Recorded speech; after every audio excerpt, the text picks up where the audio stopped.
랄라의 사연 드라마를 찾아주신 구독자 여러분, 유튜브 시청자 여러분, 안녕하세요. 오늘은 시댁과 갈등을 빚던 분의 사이다 복수 이야기를 준비했는데요.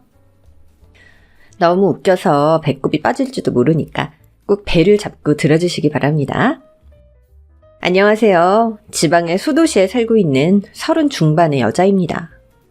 저는 이혼한 지 얼마 되지 않은 돌싱이에요. 이혼녀 딱지가 붙고 조금 불편한 사회생활을 하면서 랄라님이 읽어주는 사연을 듣고 매일 위로받고 있답니다. 덕분에 마음의 치유가 되었고 제 이야기를 보내드려서 저 같은 사람들에게 재미와 위로를 주었으면 하는 바람으로 제 이야기를 쓰게 되었어요. 그럼 사연을 적어보겠습니다.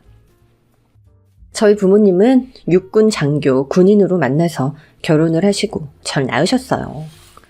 덕분에 전 어릴 때부터 규칙적인 생활을 몸에 새기며 성장했고 불의와 타협하지 않고 정의로운 자세로 컸답니다. 다른 여자들처럼 애교도 있고 남자를 조련하는 능력이나 재능은 눈꽃만큼도 없었고 무뚝뚝하고 잘 웃지 않아서 남자들이 절 기피했어요. 대학을 졸업하고 회사에 들어갔을 땐 회사에서 행하는 남녀 부조리를 제가 많이 없애기까지 했답니다. 처음 입사하자마자 남자 상사가 자기 커피를 타오라며 심부름을 시켰는데 전 참지 못했어요. 신입이지?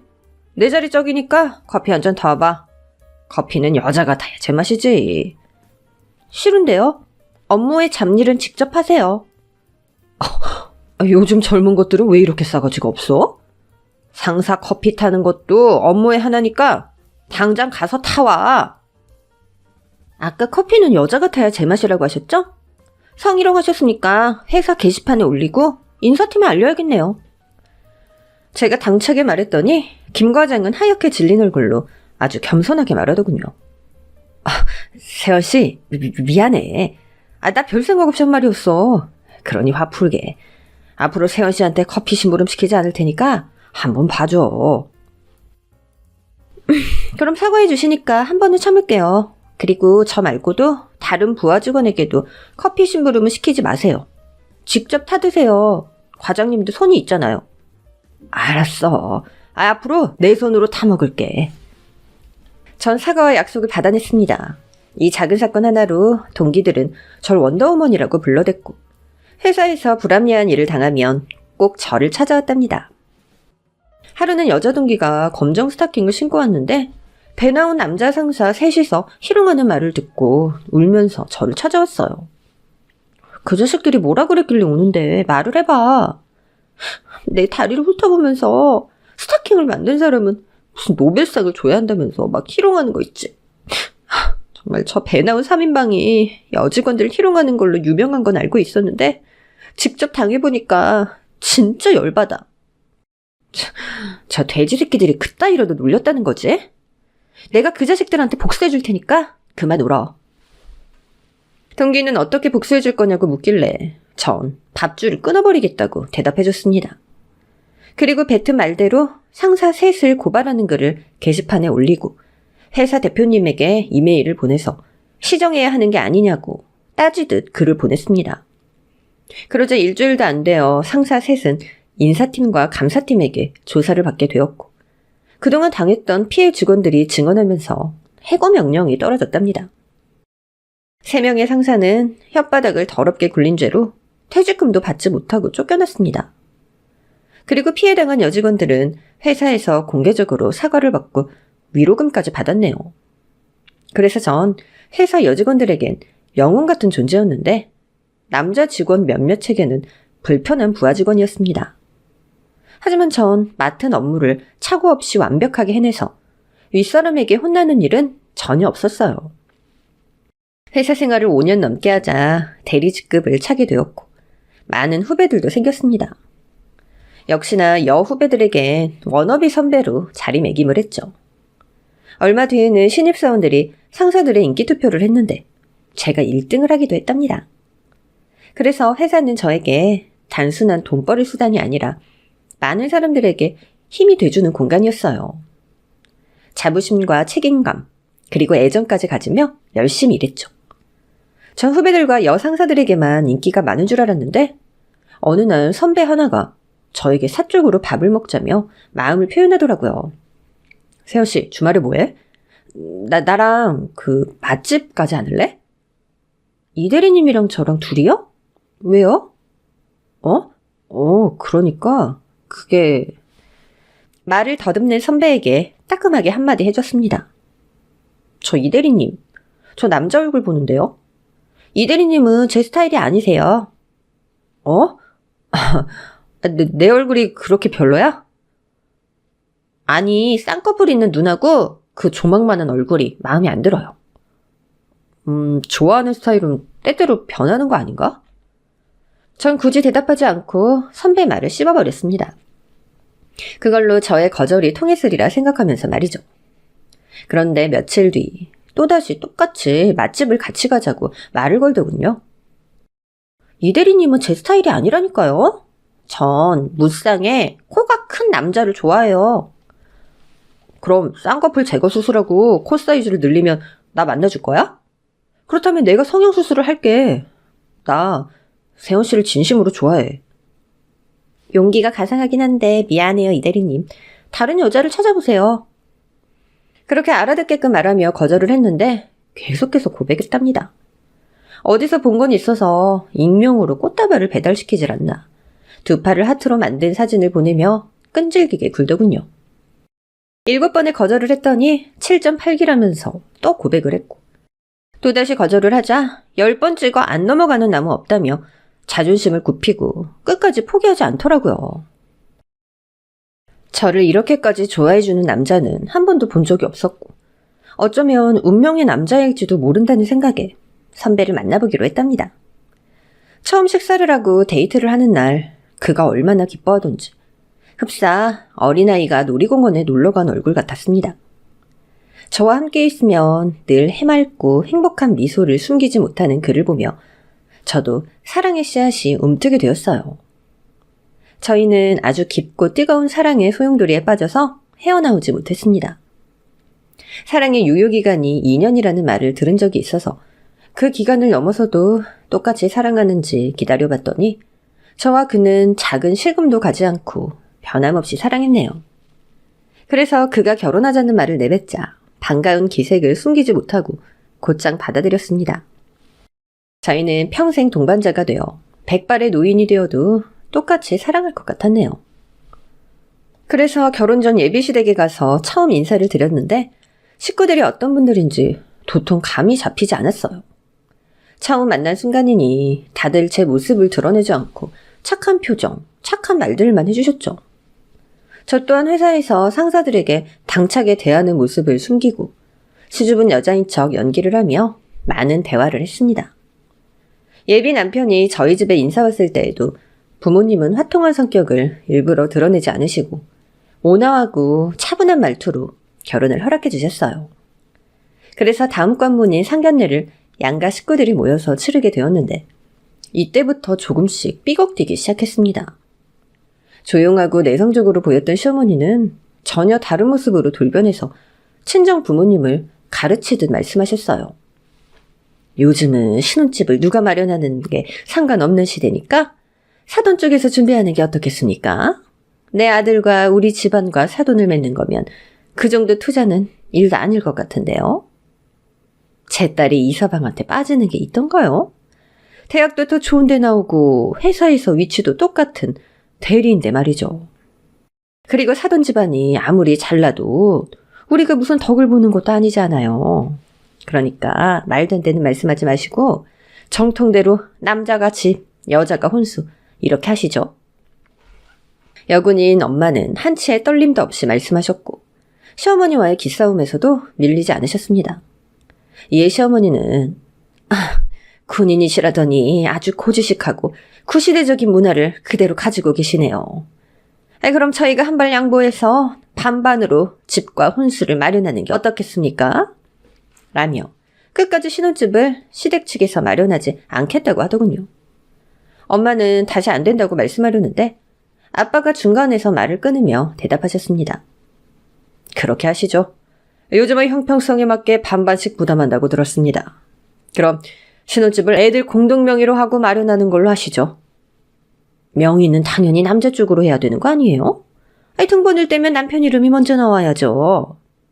사돈, 아까는 형평성 따지면서 말씀하시더니 다시 남녀의 차이를 두시는군요. 하나만 하시죠. 그러자 시어머니는 당신이 양보한다는 듯 공동 명의로 신혼집을 마련해주자고 대답하셨습니다. 상견례를 기점으로 시어머니가 어떤 분인지 확실히 알게 되어서 다음에 문제가 있으면 상사들에게 했던 것처럼 할 말은 꼭 해야겠다고 다짐했네요. 얼마 뒤 상견례에서 말한 것처럼 저와 남편이 절반씩 부담해서 집을 마련했습니다. 양가 부모님께는 일절 도움받지 않고 각자 모아둔 돈과 대출을 받아서 신혼집과 혼수를 마련했습니다. 혹시라도 돈 문제로 갈등을 빚을까봐 저희 선에서 다 해결하려고 한 거죠. 그렇게 저희 부부는 같이 가서 혼수를 고르고 집안을 채웠어요. 그런데 집을 구경 온 시어머니와 시누이가 트집을 잡더군요. 칙칙해. 엄마, 신혼집이 아니고 무슨 노부부 집 같아. 그러게 말이야. 아니, 내 아들 안목은 이렇지 않은데. 새끼, 다 네가 고른 것들이지? 아니요. 어머님 아들하고 같이 가서 골랐죠. 실용성이랑 가격 다 따져보고 마음에 드는 것들로만 채웠어요. 그리고 칙칙하다고 하시는데 제 눈에는 세련되고 예뻐만 보이는데요?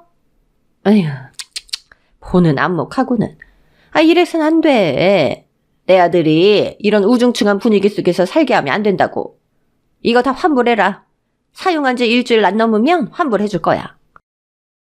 혼수는 남편과 제가 일주일 동안 시내에 있는 전자상가와 가구점 수십 군데를 돌아다니며 마련한 것들인데 너무 쉽게 환불해버리라는 말씀을 들으니 기운이 빠지더군요.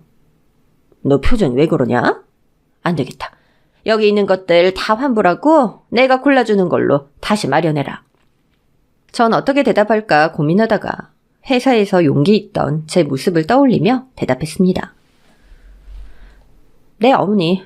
그럼 가구, 가전제품, 집기들 모두 환불하고 이 집도 환불하고 어머님 아들도 환불할게요.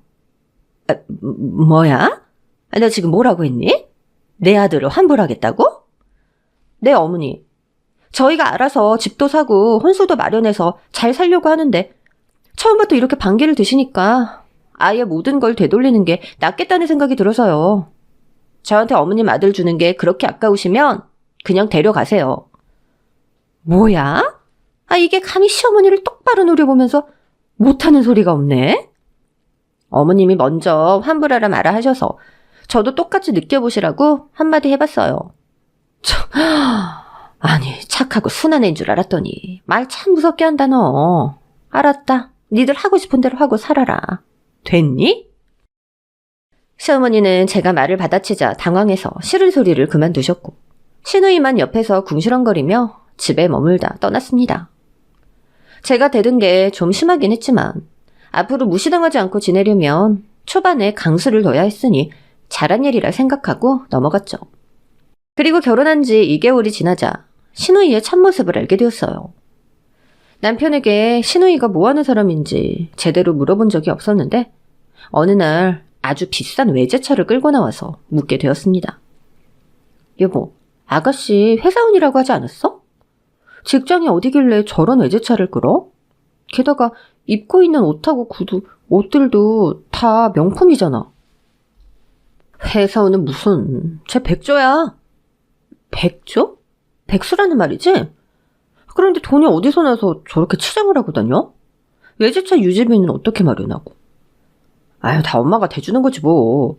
우리 엄마가 여자는 조신하게 집에 있다. 좋은 집안 남자 만나서 시집가면 장땡이라고 여겨서 동생한테 뭐 잔소리 한 번 안 하셔.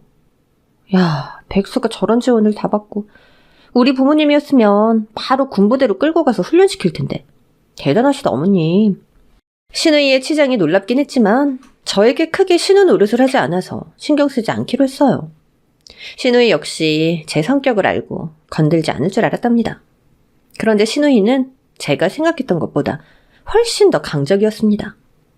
생각이라는 걸 하지 않는 필터링이 없는 사람이었답니다. 저희 집에 놀러와서 같이 밥을 먹고 있는데 이렇게 말하더라고요. 언니는 좋겠어요. 우리 오빠랑 결혼해서. 돈 많은 집 아들을 꿰차는 게 여자들 목표인데 언니 얼굴로 그걸 이뤘으니까 정말 좋으시겠어요. 네, 아가씨. 제가 남편을 아주 잘 만나긴 했죠. 그거 알면 좀 잘하세요. 오빠한테도 잘해야 하지만 우리 엄마한테 신경 좀 쓰세요. 시집살이 시키기 싫다고 언니를 집으로 부르지도 않잖아요. 네? 그래도 주말마다 시댁 가서 식사도 같이 하고 가끔 청소도 해드리는데요? 그건 기본 옵션이고요. 며느리라면 그 정도는 기본으로 장착해야 될 개념이라고요. 용돈도 좀 챙겨드리고 선물도 자주 좀 하세요. 그리고 선물하는 김에 제 것도 해주면 고맙겠네요. 참고로 전 화장품도 명품만 쓰니까 알고 계시고요. 네, 뭐 기억하고 있을게요. 그리고는 제가 차린 밥상을 깨끗이 비우고 한마디 하더군요. 입에도 안 맞는데 억지로 먹었네. 언니, 저 그럼 이만 갈게요. 내가 한 말 명심하세요. 밥만 먹고 친구들과 쇼핑 약속이 있다며 쏜살같이 나갔답니다. 머리를 한 대 맞은 것처럼 정신이 잠시 혼미했다가 신우이의 말본새가 떠오르며 뒤늦게 속이 부글부글 끓어올랐죠. 다음에 만나면 일방적으로 절대로 당하지 않으리라 다짐하면서 마음을 다잡았습니다. 얼마 뒤 전 시어머니와의 관계를 좁히고 싶은 마음에 신우이가 말한 대로 꽤 비싼 선물을 준비했어요. 명품까지는 아니었지만 제가 그동안 사 입었던 옷들에 비하면 정말 고급진 선물이었죠. 신우이 옷까지 사서 시댁을 찾아가 선물로 드렸는데 두 사람의 표정이 좋지 않았습니다. 이거 명품 아니네? 내가 지난번에 언니한테 얘기했는데 기억을 못 하셨나? 아가씨, 명품은 아니지만 꽤 비싸고 좋은 옷이에요. 요즘 젊은 사람들 사이에서 유행하는 옷이라고 추천받아서 산 건데. 네, 알겠어요. 잘 입을게요. 엄마 것도 저랑 같은 브랜드예요? 제가 그렇다고 하자 시어머니가 옷을 꺼내보시더니 고개만 끄덕이고는 옷을 옆으로 치우셨습니다. 선물 고맙다. 잘 입으마. 두 사람 다 제가 사준 옷이 마음에 들지 않았는지 입어보지도 않더군요. 그래서 섭섭하게 생각하고 시댁에서 나왔어요. 마침 시댁 근처에 친구가 살고 있어서 얼굴이나 보고 가려고 연락을 해서 시댁 앞에 있는 카페에서 만나 수다를 실컷 떨었답니다. 친구가 아기가 있어서 30분만 놀다 자리에서 일어났고 곧 친구와 헤어지고 버스를 타려고 했어요. 그런데 길 건너편에 신우이가 보였습니다. 조금 멀어서 잘 보이지 않긴 했는데 신우이는 제가 선물한 옷들을 의류수거함에 놓고 있었답니다. 너무 기가 막힌 전 길을 건너 신우이 앞으로 달려가 소리쳤습니다. 아가씨, 지금 뭐 하는 거예요? 지금 제가 선물로 드린 옷 의류함에 버리는 거예요? 어머, 들켰네? 언니, 할 수 없었어요. 아니, 영수증이랑 택이 없어서 환불도 안 되고 우리가 이 옷을 입을 일이 없잖아요. 아니, 아무리 마음에 안 들어도 그렇지 사람의 성의를 이런 식으로 무시하는 게 말이 돼요? 언니, 왜 이렇게 오버하고 그래요? 싸구려 옷 몇 장 사줬다고 생색내고 싶은 거예요? 우린 이런 옷 저도 안 입으니까 앞으로는 가져오지 마세요. 어머님이랑 아가씨 진짜 너무하시네요. 알았으니까 비키세요 그럼. 그 옷 꺼내서 제가 입던지 할 테니까. 저는 팔을 깊숙이 넣어 신우이가 넣은 제 옷들을 다시 꺼내서 챙겨들고 집으로 돌아갔습니다. 이 일이 너무 화가 나서 남편에게 말해줬더니 믿었던 그이가 시댁 식구들 편을 들더군요. 난 또 뭐 큰일이라도 난 줄 알았네. 당신이 선물한 옷이 마음에 들지 않아서 의류함에 넣은 것이 무슨 잘못이야? 의류함 옷들은 빈곤층이나 취약계층에게 돌아간다는 거 몰라? 그럼 엄마랑 내 동생이 좋은 일 한 거잖아. 누가 의류함 옷들이 불우이웃에게 돌아가는 걸 몰라서 그래? 며느리가 선물한 옷을 한 번도 입어보지도 않고 내다 버린 게 그럼 잘한 행동이라는 거야? 그만 좀 해라. 우리 식구들은 원래 명품 아니면 안 입어. 당신은 뭐하러 선물을 사서 이해하다닌 거야? 가만히 있으면 중간이라도 가겠다. 어휴.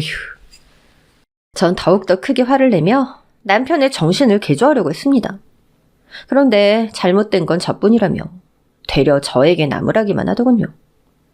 결국 의류함 사건은 저만 분통이 터진 채로 끝이 나버렸답니다. 그렇게 몇 주 동안 기분이 좋지 않은 채 지내는 중 신우이가 말도 없이 저희 신혼집으로 찾아왔어요. 그런데 한 손에 묵직한 캐리어를 끌고 들어왔습니다. 불안감에 휩싸인 전 설마 하는 마음으로 물었네요.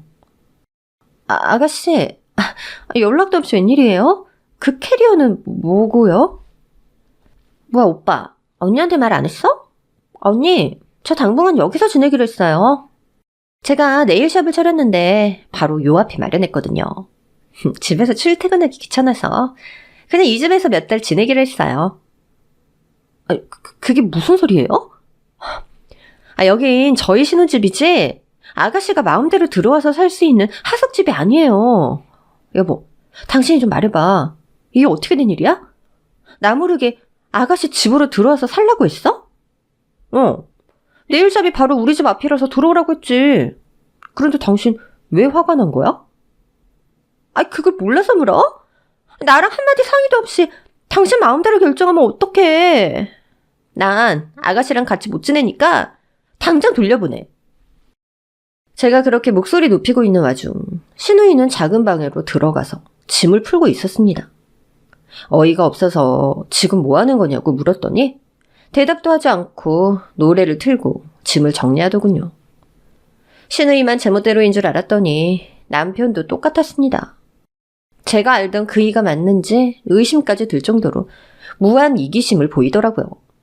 전 흥분을 가라앉히고 신우이에게 좋은 말로 짐을 싸서 다시 시댁으로 돌아가라고 말했습니다.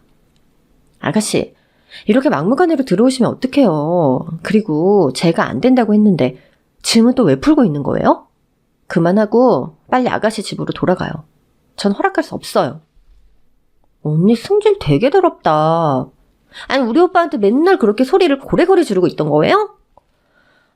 오빠는 이런 여자 어디가 좋다고 결혼을 한 건지.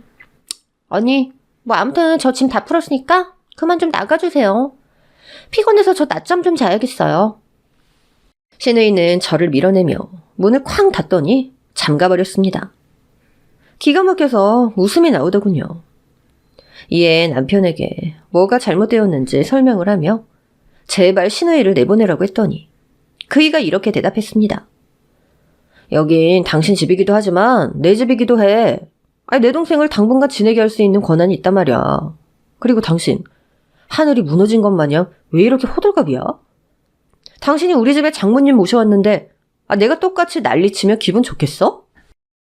난 처가 식구들이 얼마든지 우리 집에서 지내도 아무 상관이 없어. 아니? 두 팔 벌려 환영이지. 그러니까 마음 좀 곱게 먹어. 남편이 말하는 게 얼마나 이기적으로 보이던지 제가 무슨 말을 해도 통하지 않았습니다. 제가 끝까지 내보내라고 말을 해봤는데 나중엔 듣는 척도 하지 않았답니다. 결국 전 며칠 참다가 신우이를 내보내기로 마음먹었어요. 신우이는 정오까지 퍼질러져서 아침에 출근 준비할 때 마주치지 않았습니다. 또 네일샵이 언제 문을 닫는지 모르겠지만 새벽 가까이 되어서야 집으로 돌아왔죠. 마주치지 않고 지내는 게 그나마 다행이라고 생각했는데 며칠 지나지 않아서 후회했습니다. 날마다 어디서 술을 마시고 들어오는지 모르겠지만 뱀 허물 받듯이 옷을 거실과 주방에 내팽개치고 몸만 방으로 들어가서 자빠져 자고 있는 거예요. 또 새벽에 배달 음식을 먹으면 냄새가 진동하도록 치우지도 않았습니다. 괘씸해서 신우이가 치우도록 내버려뒀더니 그냥 내버려두고 출근을 하더군요. 그래서 대화를 시도하면 피곤하다, 나중에 치우겠다 하면서 방으로 기어들어갔답니다. 결국 신우이가 어지럽힌 것들을 치우는 건 제 몫이었습니다. 신우이 행동 하나하나가 마음에 들지 않아서 스트레스가 심했는데 어느 날 집에 모르는 남자가 화장실에서 나오는 거예요. 겁에 질리긴 했지만 군인의 딸인 전 당장 후라이팬을 들고 도둑놈의 머리통을 가격했습니다. 이 도둑놈의 자식이? 너 여기 어떻게 들어왔어? 너 잘 걸렸다. 오늘부터 콩밥 먹게 해줄게. 그만하세요. 저 혜리 남자친구예요. 뭐? 남자친구? 제가 당황한 채 서 있자 방에 있던 신우이와 남편이 나오더군요. 무슨 난리인데 이렇게 시끄럽게 구느냐고 짜증을 내면서 말이죠.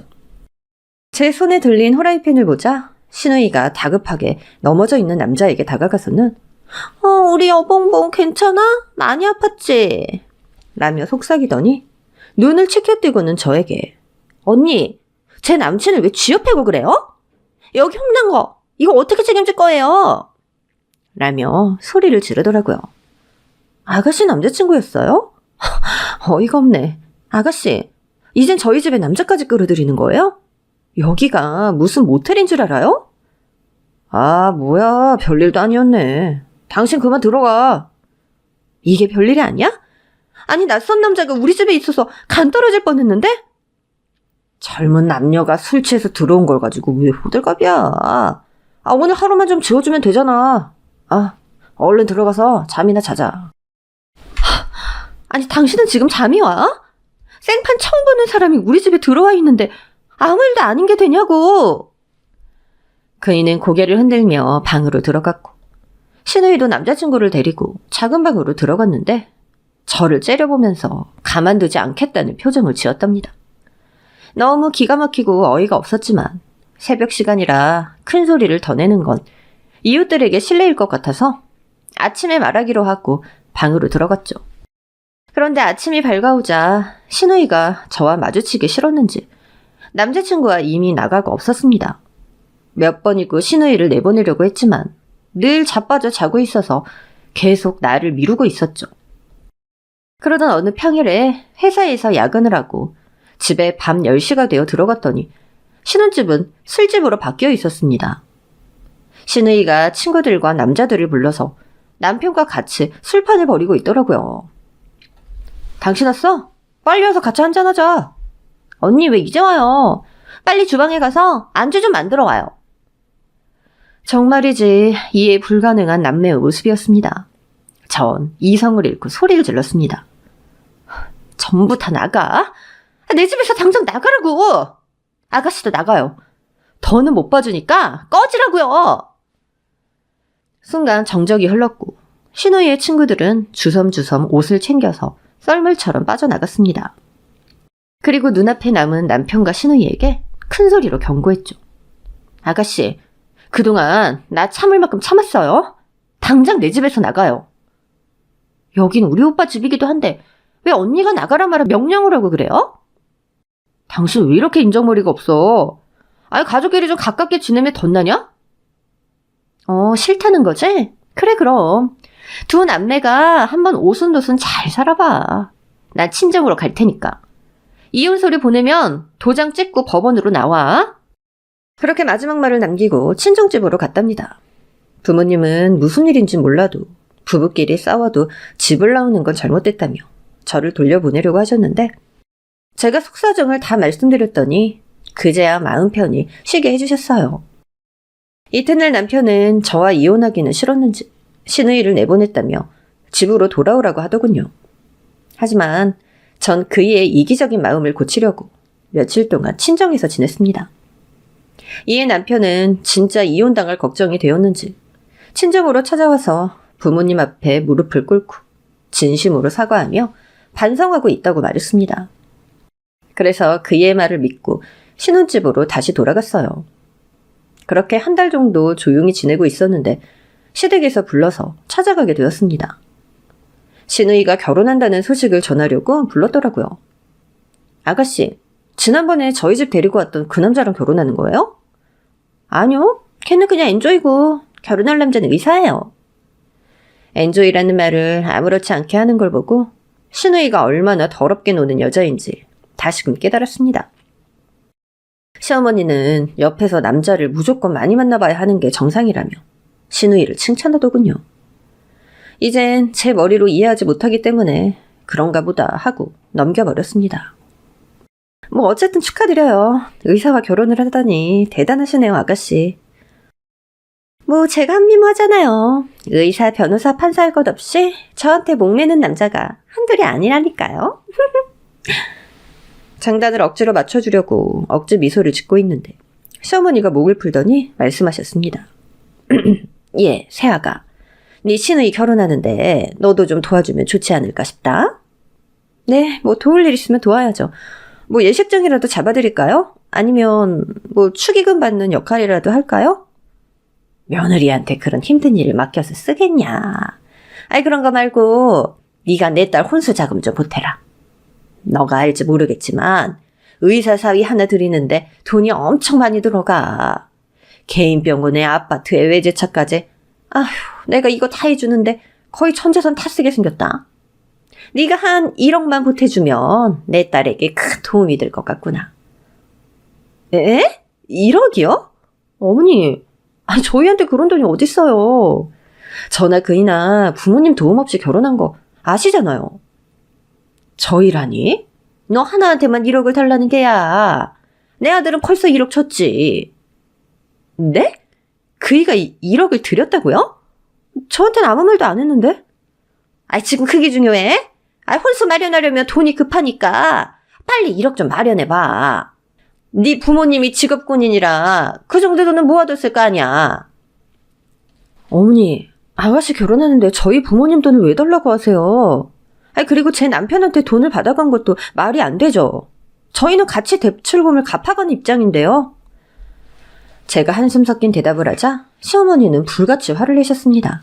너 그러는 거 아니다. 아니, 가족끼리 좀 도와가면서 사는 것이 당연한 도리인데 그깟 푼돈 좀 주는 게 아깝다고 그따위로 대답을 하니? 우리 혜리가 널 친언니로 생각한다고 해서 기분 좋게 부탁 좀 했더니 이런 식으로 나와? 아가씨가 절 친언니로 생각한다고요? 아, 그래서 그렇게 무개념으로 행동한 거구나. 너 지금 뭐라고 했니? 언니, 너무하네요, 진짜. 아니, 전 진짜 친언니로 생각해서 가식 없이 대한 건데 이렇게 사람 뒤통수를 때릴 수 있어요? 아가씨, 차라리 가식적으로 좀 행동하지 그랬어요. 지나치게 솔직한 모습에 제가 많이 당황하고 힘들었거든요. 여하튼 전 땡전 한 푼 없으니까 돈 달라는 말씀은 그만하세요. 그리고 제 남편이 드린 1억도 돌려받았으면 합니다. 저희 대출금도 한창 남았는데 그런 큰 돈이 나가는 건 비정상적인 행동이에요. 이에 두 모녀는 저에게 온갖 모진 말을 하며 제 속을 엉망으로 만들었습니다. 군인 딸년이라 그런지 꽉 막힌 꼰대 같다고도 했고 남하고 어울려 지내지 못하는 사이코패스 같다는 말도 하더군요. 시누이는 저희 집에서 얹혀 사는 동안 눈칫밥을 먹느라 힘들었다며 저를 악덕한 올케로 몰아가기도 했답니다. 전 어떤 말을 더 한다고 해서 해결이 될 것 같지 않아서 그만 돌아가겠다고 나직히 한마디를 하고 시댁에서 나와버렸습니다. 그리고 저 몰래 시누이에게 1억을 준 남편에게 따지듯 물었어요. 당신 아가씨한테 준 1억 어디서 난 거야? 아, 그거? 대출 좀 받았지. 엄마가 돈이 모자란다고 해서 좀 보태드렸어. 아니, 당신 나랑 같이 사는 남편 아니야? 지금 우리 대출금 갚는 것도 빠듯한데 마음대로 대출을 또 받으면 어떡해. 화 좀 내지 마. 당신이 이렇게 나올 것 같으니까 내가 말을 안 한 거지. 그리고 엄마랑 혜리가 당신한테 혼수자금 좀 보태달라고 했는데 거절했다며? 너무 인색한 거 아니야? 그이는 시댁 식구들과 똑같은 말을 하더군요. 저희 친정 부모님에게 손을 벌려서라도 시누이를 도와줘야 하는 게 마땅한 게 아니냐고 따졌답니다. 그 순간 남편의 얼굴을 보는데 시어머니와 시누이의 얼굴이 겹쳐 보이며 오만정이 떨어져서 더 이상 말씨름을 하지 않고 피했답니다. 그리고 한 가지 마음의 결정을 내린 전 며칠 뒤 시어머니와 시누이를 신혼집으로 불렀어요. 제가 드릴 게 있다고 전했더니 기대를 잔뜩 안고 한달음에 달려왔더군요. 세아가 우리한테 줄 게 있다니 그게 뭐니? 언니, 그날 화내고 나가서 별 기대도 안 했는데 뭘 주시려고 부른 거예요? 혹시 당신 혼수자금 보태주려는 거야?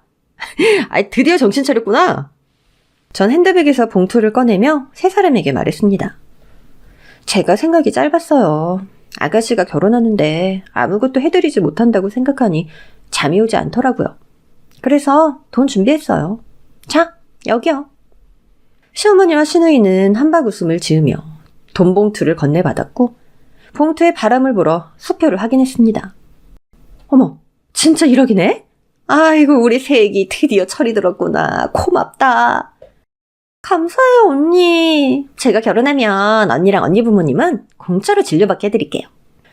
제가 아가씨를 위해서 뭘 해드릴 수 있나 여러 번 고민하다 큰맘 먹고 선물을 준비했어요. 그 봉투 안에 있는 선물은 제 진심이니까 부담 갖지 말고 받아주세요. 고마워 여보. 나랑 싸울 때만 해도 절대 땡전 한 번 해주지 않을 것 같더니 이렇게 마음을 돌려줘서 진짜 고마워. 당신이 내 동생 결혼에 큰 도움이 되줬어. 도움 무슨 별것도 아닌데 뭘. 그럼 우리 나가서 외식이나 할까요? 어머니 저 비싼 거 사주세요. 아유 내가 뭔들 못 사주겠니? 당장 나가자. 오늘 특볼러스 한우 먹으러 갈까? 전 세 사람을 따라 나가서 한우를 원 없이 먹고 집으로 돌아왔습니다. 그리고 며칠 뒤 제가 준 돈으로 시모와 신우 그리고 신우의 예비 시모가 함께 백화점에 혼수를 사러 갔습니다. 그런데 제가 준 돈에 문제가 생겨서 저희 집을 찾아왔답니다. 초인종을 울리며 현관문을 발로 차고 난리치는 바람에 시어머니와 시누이가 온 줄 알았어요. 전 문을 열지 않고 인터폰으로 말했습니다. 누구세요? 나다. 당장 문 열어. 그건 좀 그렇게 화를 내시는데 어떻게 문을 열어요? 언니 당장 문 열어요. 두 분 화가 많이 난 것 같은데 왜 그러세요? 너 몰라 사모님? 네가 우리를 기마단 짓을 따지러 온 거잖아. 오늘 혼수 사러 갔다가 얼마나 크게 망신당한 줄 알아? 망신이요? 어머 왜요? 네가 준 돈 나이트 찌라시였잖아. 1억이라고 쓰여있는 나이트 전단지 말이야. 네 알아요. 근데 그게 왜요? 제가 선물을 준비했다고 했지 1억을 준비했다고는 안 했는데요. 아가씨한테는 그 나이트 찌라시가 딱 어울려서 선물로 준비한 거예요. 아가씨 평소에 나이트 가서 부킹하는 게 취미잖아요. 인연이 안 되겠네. 당장 이 문 안 열어? 네 머리 찾았고 내가 교육 좀 해줘야겠어. 내가 언니라고 해주니까 날 만만하게 본 모양인데 오늘부로 언니라는 소리 듣는 거 너 포기하는 게 좋을 거야. 나도 네 올케 더 이상 안 해. 아줌마 며느리도 반납할 거예요. 벌써 이혼 소장은 시댁으로 날렸으니까 가보시면 받아보실 수 있을 거예요. 그리고 아줌마 아들한테 현관 비밀번호 바꿨으니까 들어올 생각 말라고 전해주세요. 이 집 팔리면 절반 입금해준다고도 말해주시고요. 아니다. 위자료 빼면 얼마 못 받겠네요. 뭐야? 야, 이 구라질려나. 위자료는 너한테 조롱당한 우리가 받아야지. 인터폰으로 그만 떠들고 당장 문 열어. 오늘 니년 초상 치러야겠으니까 당장 문 열란 말이야. 전 낄낄대며 대답해 주었습니다. 무셔라. 오늘 내 초상을 치르다니. 아줌마, 현관문 뚫고 들어와봐요 한번. 이 또라이년이 끝까지 우리 조롱하네. 야, 너 때문에 오늘 내 결혼 깨질 뻔했다고. 내 수모 돌려줘야 되니까 당장 문 열어. 것들이 말이 많네. 참 혜리야, 네 시어머니한테 지금쯤 사진 몇 장이 전해졌을 거야. 네가 요즘도 의사 만나면서 다른 남자들이랑 모텔 들락거리고 있었더라. 내가 고용한 심부름센터 직원이 증거로 아주 많은 사진을 찍었다더라고. 네 결혼은 아마 물 건너갈 것 같으니까 찾아가서 한번 빌어봐. 뭐야? 설마 아니지? 그렇지? 아니라고 대답해. 그만 떠들고 빨리 가보지. 좀 전에 퀵으로 보냈다고 하니까 네가 먼저 가서 증거를 인멸해보라고. 그럼 둘 다 잘 가세요. 현관 밖에서 시끄럽게 떠들던 두 모녀는 도망치듯 복도를 달려가는 소리를 내며 멀어졌습니다. 하지만 심부름센터가 보낸 시누이의 바람 피우는 사진은 진작에 도착해서 결혼이 파토나고 말았답니다. 몇 시간 뒤 다시 찾아와서 현관문 앞에서 시어머니는 소리를 고래고래 지르고 시누이는 엉엉 울며 한탄을 했네요. 전 인터폰으로 진상들의 패배를 실컷 만끽하며 그동안 쌓인 감정을 쓸어내릴 수 있었습니다. 제가 끝까지 문을 열어주지 않자 두 모녀는 지쳐서 돌아갔고 남편 역시 도어락을 열려고 시도하다가 시댁으로 돌아갔어요. 그리고 제가 보낸 이혼 소장이 시댁에 도착해서 법정에서 만나게 되었답니다. 재산은 절반으로 나누고 금품 강요와 남편과 남편 가족으로부터 심히 부당한 대우를 받은 사유로 위자료를 지급받게 되었어요. 그래서 집을 팔고 일부만 남편에게 보내는 것으로 깨끗이 정리했답니다. 전 죄인이 된 심정으로 친정으로 돌아갔는데 다행히 부모님이 너그럽게 이해해 주시며 받아주셨습니다. 제 잘못도 있지만 시댁의 잘못이 지나치게 심하니 이혼하길 잘했다며 토닥여 주셨네요. 그래서 전 결혼 전 삶과 똑같이 회사를 다니며 지냈답니다. 전 남편은 저와 계속 한 회사를 다닐 수 없다며 그만두고 사업을 시작한다고 하더군요. 회사에 소문이 나긴 했지만 아무도 앞에서는 뭐라 하지 않더군요. 절 존경하던 후배들은 이혼한 이유가 분명 남자에게 있을 거라며 위로와 격려를 해주더라고요. 그렇게 한동안 남자를 만나지 않고 지내다 이듬해 좋은 남자가 나타나서 연애를 시작했습니다. 이 남자가 연신 프로포즈를 하고 있는데 2번의 실패를 하고 싶지 않아서 결혼은 아주 오랜 시간이 지나고 하자고 미루고 있답니다. 이후 전 남편 동기들이 회사에서 쑥덕거리길래 유심히 들어봤더니 전 남편이 사업체를 말아먹었다는 이야기를 나누더라고요. 그 자식 이혼하고 회사 못 다니겠다고 거창하게 사업장 꾸리더니 쫄딱 망했대. 그 자식 엄마 돈 다 끌어서 차린 거라는데 완전 새됐다고 하더라. 아유, 내 그럴 줄 알았다. 아니, 실력도 없는 놈이 무슨 사업을 해. 에휴. 그리고 그 자식 여동생도 가관이래. 1년 동안 글쎄 결혼 파토를 3번이나 했다더라. 남자 홀리는 재주가 있으면서 초치는 재주도 동시에 있나 봐. 이혼하고 제대로 망했네 뭐. 김세연 대리 져준가 봐. 김 대리한테 걸리면 죄다 뼈도 못 추리잖아. 아휴, 그 자식은 이제 뭐 해먹고 사냐? 뭐 개인회생 신청하고 알바 뛰러 다닌다더라. 잘 산다고 나대던 놈이 꼴 좋지 뭐. 그렇게 전 남편과 시댁 식구들의 불행한 소식을 들으니 기분이 좋아졌습니다. 저와 이혼 후에 잘 사는 게 싫었는데 알아서 망해주니 속이 다 시원했죠. 그래서 지금도 전 회사에서 원더우먼으로 통하는 직원으로 지내고 있답니다. 많은 여후배들의 롤모델이자 회사의 부조리를 계속 없애면서 말이죠. 제 사연은 여기까지입니다. 짧은 결혼 생활이었지만 꽤나 임팩트 있지 않았나요? 혹시 저와 비슷한 대우를 받으며 참고 사시는 분들이 계시다면 이젠 그만 참고 마음이 하자는 대로 움직이셨으면 하는 바람입니다. 한번 사는 인생 억지로 인내하며 살 필요는 없잖아요. 그럼 모두들 행복한 날을 보내시길 바라며 물러가겠습니다. 오늘의 사연이 재미있으셨다면 구독과 좋아요를 부탁드려요. 전 다음에도 웃다가 기절할 만한 재미있는 사연을 가지고 돌아오겠습니다. 그럼 안녕히 계세요.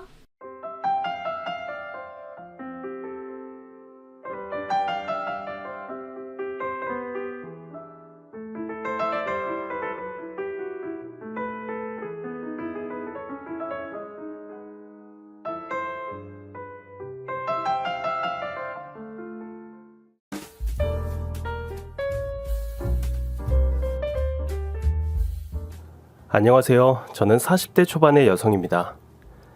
사람들이 흔히 그런 말을 하죠. 평범하게 사는 게 세상에서 가장 어려운 일이다라고 말이죠. 남들은 그냥저냥 잘 살아가는 것 같은데 왜 나한테만 이런 일이 일어나는지, 왜 나는 이렇게 태어났는지 스스로의 삶을 원망하고 자책하다 보면 남들처럼 살기가 이리도 힘든가를 느낄 때가 많습니다. 특히 어떤 부모를 만나게 되느냐는 정말 스스로가 선택할 수 없는 운명 같은 겁니다. 금수저를 뱃속에서부터 물고 나온 사람도 있고 부모가 준 가난의 되물림으로 흙수저를 평생 가지고 가야 하는 인생. 그런데 저는 금수저는 꿈도 꾸지 않고 그냥 일회용 플라스틱 숟가락만 있어도 참 좋겠다는 생각을 많이 했습니다. 사실 흙수저도 비록 가난이란 걸 물려준 부모란 존재가 있으니 얼마나 좋은 일 아닙니까? 사실 저는 고아입니다. 제가 기억하는 제 인생에는 부모란 존재는 없었고 부모의 사랑이 뭔지 가족이란 뭔지 그런 것을 느껴보지 못했죠. 하늘에서 그냥 툭 하고 떨어진 존재랄까? 제가 어디에서 왔는지 또 어디로 가야 하는지 몰랐습니다. 평생 소원이 가족들과 같이 밥을 먹어보는 게 꿈이었던 전 그 꿈을 이루기 위해 열심히 살았습니다. 하지만 사람 인생이 어디 뜻대로 흘러가는 법은 잘 없더라고요. 아무리 열심히 살아도 도저히 넘을 수 없는 벽이 늘 항상 제겐 있었습니다. 그것은 바로 가족이라 여겼던 시댁 식구들이었습니다. 시댁 식구들은 절대 가족이 될 수 없다는 말이 있지만 전 시댁 식구들이 저한테 뭐라고 하든 이젠 혼자가 아니라는 생각 때문에 너무 좋았습니다. 하지만 그들에게 전 이방인이었습니다. 제가 왜 시댁 식구들에게 이방인이 될 수밖에 없었는지 제 기구한 사연을 들어보시면 아마 아실 겁니다. 1999년 1월 2일, 저에게 이 날짜는 아주 특별한 날입니다. 6살이 된다는 생각에 부풀어 새해를 맞이했었거든요. 기억은 잘 나지 않지만 누군가의 손을 잡고 새해를 맞은 시장으로 외출을 갔습니다. 요즘은 잘 보기 힘든 뻥튀기 아저씨며 엿장수, 제 기억엔 각종 군것질이 너무 많아 뭘 먹을까 고민했던 것 같습니다. 그리고는 제 손을 잡은 누군가를 따라 한복집으로 갔고 저는 그 한복집에서 한복을 골랐습니다. 이것저것 고르다가 한 아저씨가 저에게 다가왔죠. 꼬마야, 요거 하나 먹어봐. 아저씨가 준 것은 입안을 가득 채울 듯한 커다란 사탕이었습니다. 공짜로 준다기에 저는 그것을 얼른 받았고 아저씨는 이렇게 말했습니다. 저기 빨간 천막 보이지? 저기가 아저씨 가게인데 미제 과자들 엄청 많아. 이따가 놀러와. 미제 과자? 전 흐릿하게 기억이 납니다. 집 근처 슈퍼에는 팔지 않는 우산 초콜릿이 분명히 저 가게에 있을 거라 확신했죠. 저는 한복집에서 1분만 걸어가면 금방 갔다 올 수 있는 거리였기에 얼른 뛰어가 우산 초콜릿이 있는지 확인만 하고 올 참이었습니다. 그 가게엔 우산 초콜릿이 있었고 저는 너무 좋아서 한복집으로 달려갔습니다. 저와 같이 온 어른에게 그 초콜릿을 사달라고 하려고 말이죠. 그런데 1분도 안 걸리는 한복집을 달려가려고 하자 큰 트럭이 제 앞을 막았고 저는 그 트럭에 실린 물건을 사러 오는 사람들에게 떠밀려 점점 그 한복집과 멀어져 갔고 급기야 너무 많은 사람들 속에서 정신을 잃었습니다. 눈을 떠보니 구수한 떡 냄새가 나는 떡집에 있는 방 한켠에 저는 누워 있었습니다. 아이고, 정신이 드니? 너 말 못하니? 아줌마 말 안 들려? 전 갑자기 목소리가 나오지 않았고 제가 왜 여기에 와 있는지 알 수 없었습니다. 너무 무서웠고 그 자리에서 소변을 싸고 엉엉 울었던 것으로 기억합니다. 떡집 아주머니는 그런 절 달래주었고 저를 씻기고 새 옷으로 갈아입혀 주셨습니다. 아무것도 기억이 나진 않지만 그날 떡집 아주머니가 주셨던 백설기를 허겁지겁 먹었던 것은 아직도 생생히 기억이 납니다. 그러고는 잠이 들려고 하는데 떡집 아주머니의 통화 내용이 제 귓가에 들렸습니다.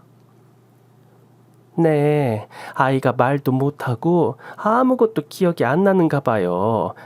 아휴, 아마 부모가 아이를 버리고 간 것 같아요. 부모가 날 버렸다고? 당시 우리나라 미아 신고 수는 역대 최고였고 가정 형편이 어려워 아이를 시장통이나 기차역에 버리는 일이 허다했습니다. 레파토리는 똑같았죠. 엄마 잠깐만 저기 갔다 올 테니까 여기서 기다려. 그러고는 엄마들은 밤이 새고도 오질 않았고 아이들은 망부석처럼 서 있다가 결국 고아가 되는 일이 허다했습니다. 전 그때 깨달았습니다. 나도 부모가 날 버렸구나 하고 말이죠. 6살이었지만 그 통화 내용을 들으면서 앞으로 나는 어떻게 되는 거지? 하고 공포스러웠습니다. 다음날 아침, 떡집 사장님은 절 지역에 있는 근처 고아원으로 데리고 갔습니다. 제 또래 아이들처럼 보이는 아이들이 모여서 생활하는 곳이었습니다. 수녀님, 제가 말한 아이예요. 수녀님, 저는 고개를 푹 숙인 채 아무 말도 하지 않았고 수녀님은 저와 눈을 맞추려 앉은 자세로 제 얼굴을 가만히 보셨습니다. 예쁜 공주님이 오셨네. 우리 공주님 이름이 뭔가요? 전 모른다고 고개를 흔들었습니다. 그럼 우리 공주님 집 혹시 생각나? 그건 역시 모른다고 고개를 흔들었습니다. 그런데 수녀님이 제 목에서 무언가를 쓱 하고 꺼내는 것이었습니다. 공주야, 이거 우리 공주님 거야? 전 그 목걸이가 제 목에 있는 줄도 몰랐고 이게 뭐지? 란 표정으로 떡집 사장님을 봤습니다. 아, 그거 원래 있었어요. 거기 목걸이 펜던트 뒤에 뭐라고 적혀 있던데. 수녀님은 펜던트 뒤에 적힌 것을 읽었습니다. HMH. 아마도 이게 공주 이름인 것 같구나. 이리 오렴. 수녀님은 저를 꼭 안아주셨고 저는 그날부터 수녀님이 운영하시는 행복쉼터라는 곳에 살게 되었습니다. 처음엔 어색했지만 또래 친구들과 있으니 제가 혼자라는 것도 있고 즐겁게 생활했던 것으로 기억합니다. 수녀님 또한 저에게 늘 잘해주셨죠. 우리 공주 이름이 생각나지 않으니까 내가 이름을 지어봤는데 들어볼래? 현명하고 즐겁게 살아라라는 의미로 현명희 어때? 현명희. 전 이름을 듣자마자 좋다고 했고 그날부터 저는 현명희라는 이름으로 살았습니다. 그리고 수녀님은 말씀하셨습니다. 이 목걸이는 아마 명희 부모님이 명희에게 남기신 걸 거야. 언젠가 우리 명희도 좋은 가족을 만날 거야. 그러니 이 목걸이는 꼭 목에 지내고 있어야 해. 알겠지? 우리 명희를 부모님이 꼭 알아볼 수 있도록 말이지. 수녀님은 저를 위해 정말 백방으로 수소문을 하며 제 부모님을 찾기 위해 노력하셨습니다. 하지만 정말 서울에서 김서방 찾기만큼 힘든 일이었습니다. 결국 친부모님은 찾지 못했고 저는 한 가정에 입양되게 되었습니다. 명희야 인사드려. 우리 명희의 가족이 되어주실 분들이야. 안녕하세요. 양부모들은 제 몸 구석구석 이리저리 살펴보기 시작했습니다. 저는 꼭 무슨 소시장의 소처럼 이놈 가격을 얼마나 매겨야 하나, 이놈을 데리고 가야 하나 그들에게 검사를 받았죠. 아, 손에 흉터가 있네. 그렇네. 어쩌다가 이렇게 다쳤지? 그런데 너무 예쁘게 생기지 않았어? 너 몇 살이니? 절 구석구석 살펴본 뒤 저희 양부모님은 저를 데리고 행복고아원을 떠났습니다. 차에 올라타 수녀님을 한 번이라도 더 보려고 뒷좌석에서 고아원을 바라봤고 수녀님은 제가 떠날 때까지 그 자리에 서 계셨습니다. 제 결정은 아니었지만 저는 어찌됐건 하루아침에 부모가 생겼습니다. 제 방도 생기고 그전엔 보지도 못했던 예쁜 옷들도 매일 입게 되었습니다. 특히 저희 새아빠는 저에게 많은 사랑을 주셨죠. 와, 우리 명희 오늘도 너무 예쁘네. 우리 명희는 나중에 커서 미스 코리아 하면 되겠다. 그치? 아빠 회사 갔다 올게. 아빠가 명희 보고 싶으면 전화할 테니까 엄마랑 집에서 재밌게 보내. 전 새아빠의 자상함에 이제 정말 가족이 생겼구나 생각했습니다. 그런데 너무나 절 사랑해주는 새아빠와는 달리 새엄마는 새아빠가 없는 시간이면 절 마구 구박을 했죠. 야, 너 내 반지 못 봤어? 반지요? 아니요. 너 아까 내 방에 들어갔었잖아. 너 일어나. 새엄마는 제 몸을 구석구석 만지더니 갑자기 화를 냈고 급기야 제 옷을 찢었습니다. 어디다 숨겼어? 어디다 숨겼냐고? 너 나쁜 짓을 했으니까 벌을 받아야지. 이리 와. 그러면서 새엄마는 절 속옷만 입힌 채로 집 밖에 내쫓았습니다. 저는 새아빠가 올 때까지 하루 종일 속옷만 입은 채로 서 있었죠. 명희야, 아니 왜 이러고 있어? 어? 새엄마는 새아빠가 오자마자 말도 안 되는 이야기를 하기 시작했습니다. 아니 여보, 쟤 아주 무서워. 내가 정리 좀 하자고 했더니 갑자기 막 화를 내면서 지 옷을 막 찢더라고. 내가 사준 옷이 더럽다면서. 그러더니 저렇게 속옷만 입고 나가서 아빠 오면 다 잃을 거라고. 아줌마는 이제 아빠한테 혼날 거라고. 아니에요. 명희야, 엄마 말이 사실이야? 아니에요, 아빠. 정말 아니에요. 명희야, 네 방에서 이게 나왔어. 엄마 반지를 만지고 싶으면 말을 해야지. 이건 도둑질이야, 명희야. 전 정말 어이가 없었습니다. 제 가방에서 아침부터 난리쳤던 새엄마의 반지가 갑자기 나왔고 그걸 보자마자 아빠는 뭔가 실망한 듯 저를 방으로 보낸 뒤 아무 말씀이 없으셨습니다. 며칠 후 저는 그 집을 나오게 됐습니다. 지금 생각해보면 파양을 당한 겁니다. 전 명희가 그러지 않았을 거라 생각하는데 워낙 아내가 충격을 받아서 죄송합니다. 두 분이 다시 명희를 저에게 보내주신 건 하나님의 뜻이라 생각합니다. 그렇지만 명희는 절대 그런 아이가 아닙니다. 명희와 인연이 아니시겠죠. 수녀님은 다시 절 받아주셨고 전 파양당한 날 밤새도록 울었습니다. 제가 안 그랬어요, 수녀님. 정말 제가 안 그랬어요. 그럼 수녀님은 다 알아. 하나님이 명희는 그런 행동을 하지 않았다는 거 다 알고 계신단다. 명희야, 괜찮아. 우리 명희를 정말 사랑해줄 가족이 꼭 나타날 거야. 수녀님이 기도할게. 저를 사랑해줄 가족, 정말 나타날까요? 저는 파양을 당하고 1년 후 다시 새 부모를 만났지만 또다시 파양을 당했습니다. 이유는 제가 머리가 안 좋은 것 같다는 겁니다. 우리 집안이 대대로 의사 집안인데 뭘 물어도 대답도 똑소리 나게 하는 법이 없고 행동도 너무 느려요. 아니, 과외 선생을 붙였는데 공부는 안 하고 딴 생각하고 있다는 거지 뭐예요? 전 똑똑하다고 해서 데리고 갔었는데 좀 아닌 것 같아요. 아니, 사람을 이렇게 물건 반품하듯 대해도 되는 건가요? 저는 두 번째 파양 이후 아무것도 먹지도 않고 아이들과 어울리지도 않았습니다. 그냥 하루 종일 기도만 했던 걸로 기억합니다. 하나님, 제가 혼자 일어설 수 있도록 힘을 주세요. 혼자서도 잘 살아갈 수 있도록 힘을 주세요. 제발, 제발, 제발. 예전의 기도문은 좋은 부모님을 만나게 해주세요였습니다.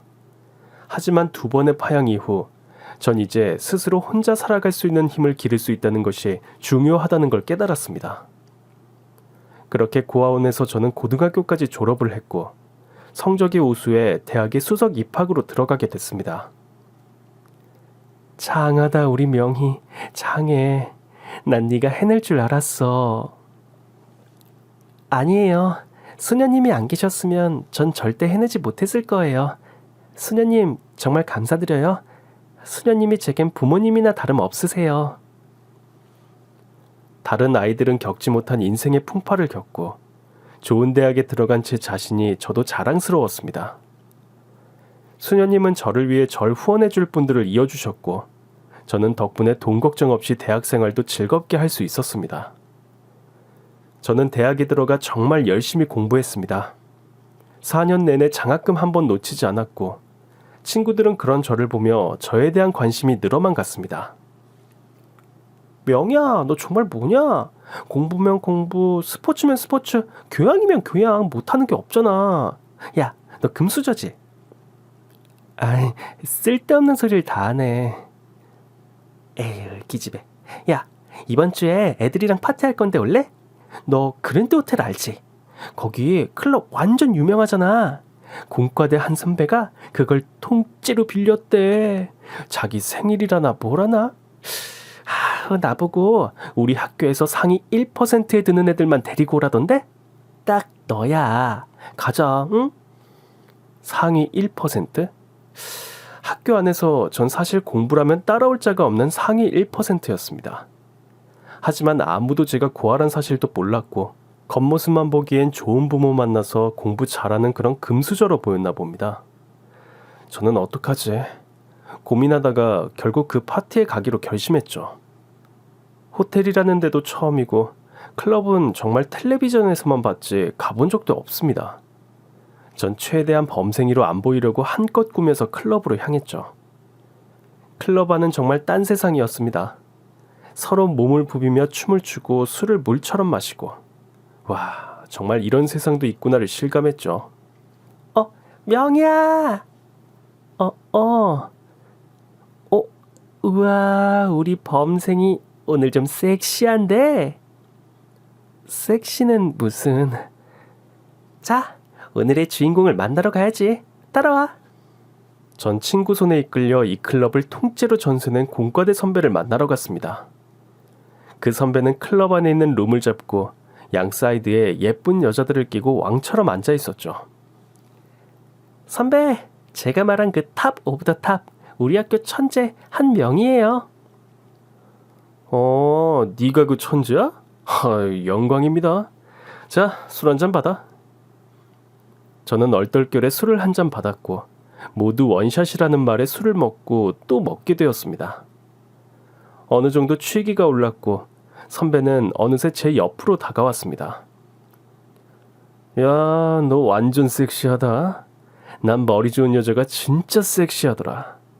너 내 거 하자, 응? 아, 선배, 술이 많이 취하신 것 같아요. 아니, 나 그 어느 때보다 멀쩡해. 명희라고 했나? 너 나랑 잠깐 산책할래? 저는 선배의 손에 이끌려 클럽 밖으로 나갔고 선배는 산책하자고 해놓고선 호텔 카운터로 직행했습니다. 그리고는 룸키를 들고 저에게 다가왔죠. 가자, 전망 죽이는 대로 잡았어. 산책 가자면서요. 방에서 야경 보면서 둘이 있는 것만큼 좋은 산책이 어딨어. 따라와. 싫어요. 뭐? 싫어? 절 좀 잘못 보신 것 같네요. 저 집에 갈래요. 야, 너 뭐가 그렇게 잘났어? 뭐라고요?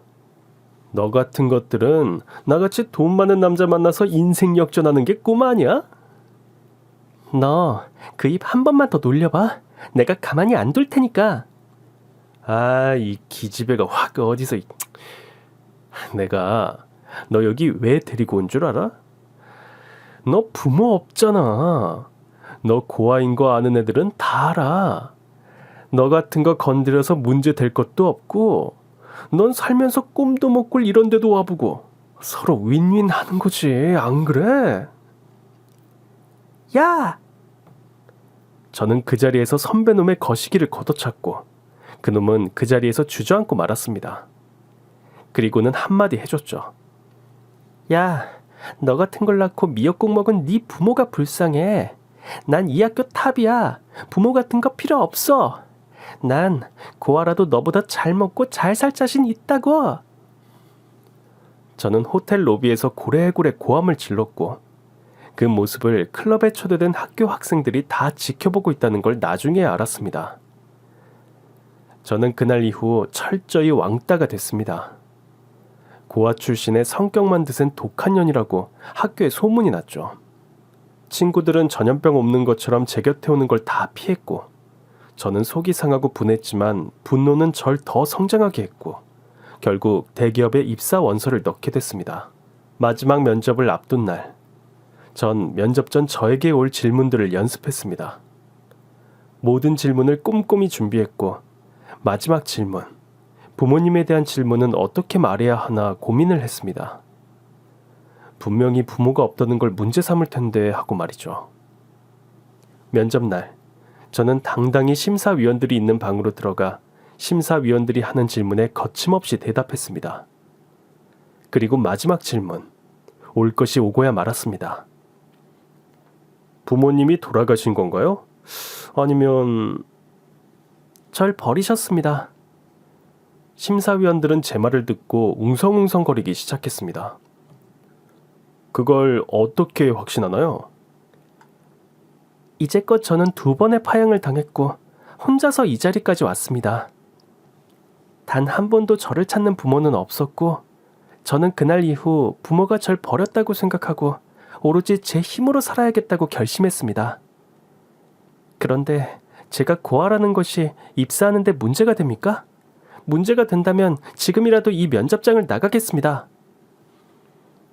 저의 이 당당함은 오히려 심사위원들에게 플러스가 되었고 저는 남들이 그렇게 부러워하는 대한민국 최고의 대기업에 입사를 하게 됐습니다.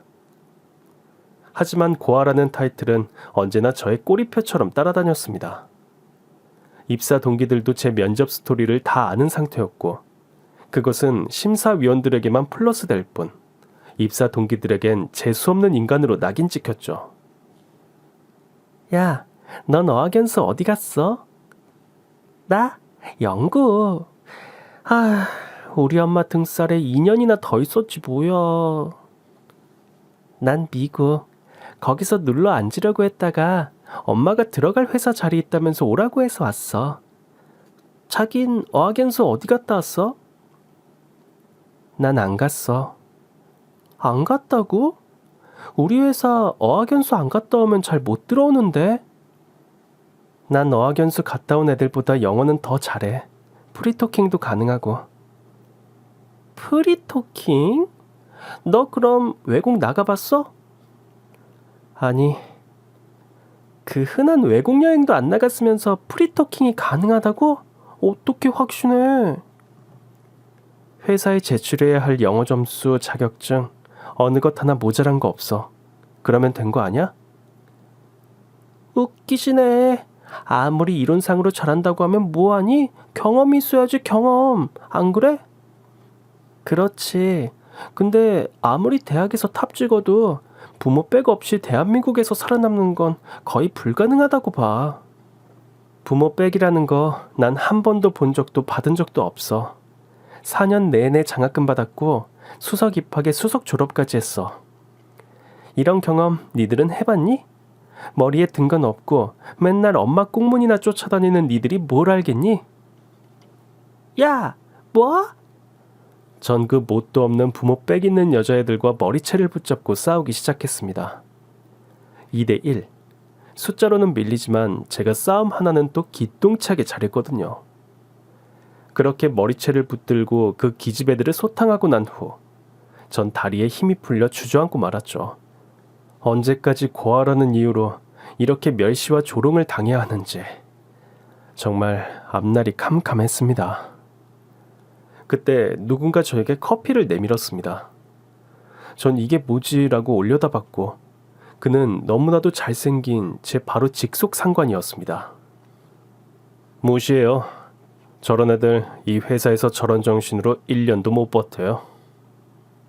이렇게 현실적인 위로를 해준 사람은 정말 난생 처음이었습니다. 다들 제가 고아라고 하면 그냥 힘내라, 꿋꿋하게 잘 살아야 한다는 둥 두루뭉술한 위로만 해줄 뿐 진짜 제가 속상한 것이 무엇인지 들여다보지 않으려 했죠. 하지만 이 남자는 달랐습니다. 명희 씨 이야기 들었어요. 그리고 우리 팀에 들어온다고 해서 얼마나 반가웠는지 몰라요. 이제 정말 능력 있는 사람과 일하게 됐구나 하고 말이죠. 앞으로 잘 부탁해요. 전 얼굴도 잘생기고 능력 있는 상사를 만난 덕분에 3년 동안 직장 생활이 너무 행복했습니다. 일에 대한 커리어도 점점 쌓여져 갔고 인정도 받았죠. 같은 팀이다 보니 야근의 출장에 같이 있는 시간이 많아졌고 결국 저는 제 직속 상관인 그와 사귀게 되었습니다. 명희야, 너 덕분에 이번에 우리 팀 실적 장난 아니야. 너 정말 대단하다 명희야. 우리 자기는 못하는 게 없어.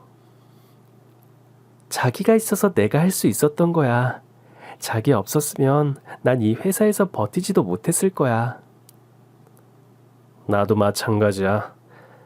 명희야, 나 할 말이 있는데 우리 좀 더 진지한 관계로 발전해 보는 건 어떨까? 지금도 우리 진지하게 사귀고 있잖아. 더 진지한 관계? 그게 뭐야?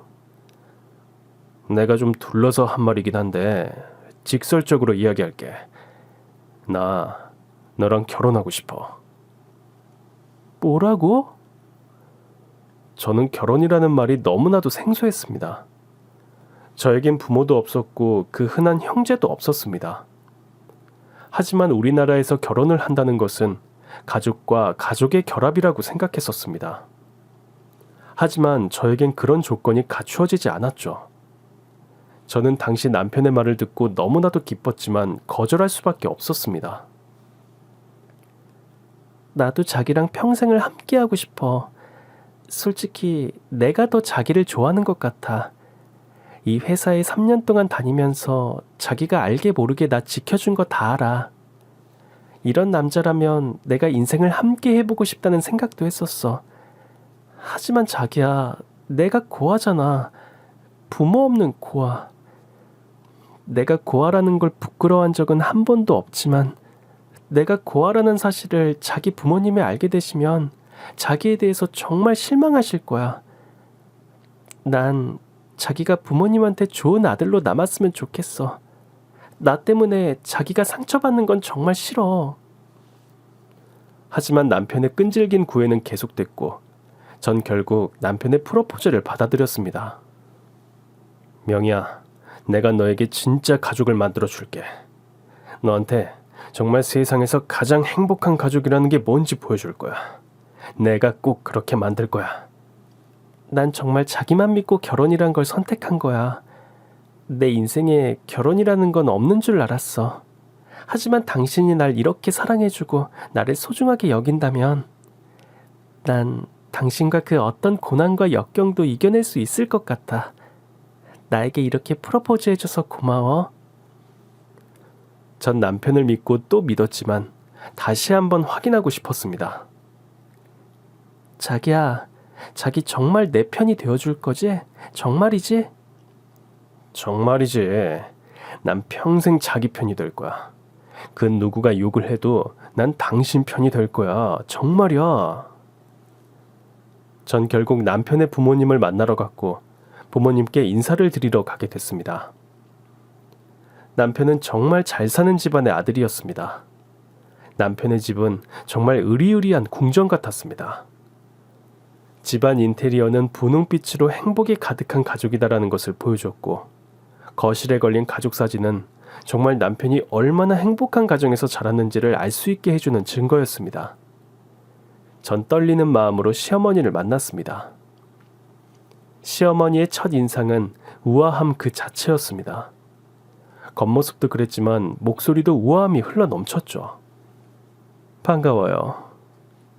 네, 현명이라고 합니다. 일단 식사부터 하죠. 저는 시어머니의 안내에 따라 응접실로 갔고 식탁에는 정말 산해진미 요리가 상다리가 부러질 정도로 가득 차려져 있었습니다. 차린 건 없지만 많이 들어요? 아니에요. 제 인생에서 이렇게 좋은 밥상은 처음 받아봅니다. 정말 감사합니다, 어머님. 아직 어머니란 소리는 이르고 일단 밥부터 먹읍시다. 시어머니는 저에게 뭔가 선을 긋는 듯한 느낌이었습니다. 하지만 한 가족이 되기에는 거쳐야 할 과정이라고 생각했고 전 맛있게 밥을 먹었습니다. 점심 안 먹었어요? 엄청 잘 먹네. 아, 제가 원래 먹는 거 보면 복 들어오게 생겼다고 말을 많이 들어요. 맛있는 음식 잘 먹는 게 좋잖아요. 그리고 진짜 어머님 음식 솜씨도 정말 좋으신 것 같아요. 그래도 첫 식사부터 그렇게 급하게 먹는 건 하기 좀 예의가 아니지 않나요? 엄마, 잘 먹는 걸 가지고 왜 그래요? 명희는 뭐든 잘해요. 밥 먹는 것도 일하는 것도. 밥 먹는 거 잘 먹는다고 자랑하는 사람은 처음 봐. 여튼 오빠도 콩깍지가 단단히 씌었네. 저는 조금 불편한 식사를 하긴 했지만 그래도 시어머니가 정성스럽게 저를 위해 차려주신 음식이기 때문에 열심히 먹었습니다. 그리고 제가 그토록 불안하고 기대했던 시어머니와의 대면이 시작됐습니다. 그래, 양치는 다 계시고요. 엄마, 그게 뭐 중요하다고? 제가 말씀드릴게요. 사실은 저 고아입니다, 어머님. 부모님 없이 이제껏 제 힘으로 살아왔어요. 그리고 그렇게 살아온 것이 하나님한테 좋게 보였는지 이렇게 좋은 남자를 만나게 해주셨고요. 고아? 도변아, 너 그런 얘기는 안 했지 않니? 엄마, 그게 무슨 상관이에요? 명희, 우리 회사에서 그 어떤 금수저들보다 일도 더 잘하고 능력도 최고예요. 그리고 명희 못하는 게 없어요. 아마 엄마 며느리로 완전 100점짜리 며느리가 될 거예요. 제가 장담해요, 엄마. 난 부모 없는 애는 내 며느리로 들일 수 없다. 난 그 꼴은 못 봐. 아가씨, 오늘 유감스럽지만 여기서 우리 만남은 여기서 끝내야겠네요. 잘 가요. 전 예상은 했었지만 막상 현실을 마주하니 정말 마음이 많이 아팠습니다. 자기야, 정말 미안해. 내가 미안해. 자기가 왜 미안해? 자긴 최선을 다했어. 자기를 만난 것만으로도 난 행복했어. 행복했다니 그게 무슨 말이야? 우린 여기까지인 것 같아. 어머님 더 이상 실망시켜드리지 마. 안 돼, 싫어. 난 절대 너 못 보내. 안 된다고. 남편은 무슨 어린애 마냥 제 치맛자락을 붙잡고 너 없이는 난 죽을 거라며 협박을 하지를 않나. 또 어떤 날은 사정사정을 하지를 않나. 정말 이게 무슨 난리인가 했습니다. 남편의 이런 투정은 시어머니에게로 이어졌죠. 아니 너 뭐하는 거야? 얼른 안 일어나? 나 명희랑 결혼 안 시켜주면 여기서 죽을 거야. 동네 사람들 다 쳐다보는데 무슨 짓이야? 일어나 빨리. 미쳤네 미쳤어. 발가벗고 그렇게 동네 대자로 누워있으면 명희가 온대? 오빠 이러는 거 보고 더 도망가겠다. 아휴. 남편의 나체 투쟁은 결국 시어머니를 항복하게 만들었고 저는 결국 결혼의 문을 열고 나씨 집안의 며느리가 됐습니다. 하지만 나씨 집안의 며느리가 된다는 건 처음부터 호락호락하진 않았습니다. 결혼은 일륜지 대사다. 너 부모님 없이 결혼을 한다는 게 가당키나 하니? 엄마 제발 좀. 식장 혼주석에 아무도 없이 있는 꼴은 절대 못 본다. 그러니 결혼식은 생략하고 그냥 혼인신고만 하고 살아. 난 정말 모든 걸 포기하고 너희 결혼을 허락하는 거다. 알겠니? 어머님, 어떻게 저랑 똑같은 생각을 하셨을까요? 저야 완전 땡큐죠. 결혼식 하는 거 허례허식이에요. 예식장 예약 비용에 드레스며 확장이며 사진까지. 듣기만 해도 피곤하고 너무 아까워요. 전 도변 씨랑 둘이 있는 것만으로도 행복해요. 우와, 대박. 저건 어디서 나오는 자신감이지? 아님 바본가? 그리고 하나 더.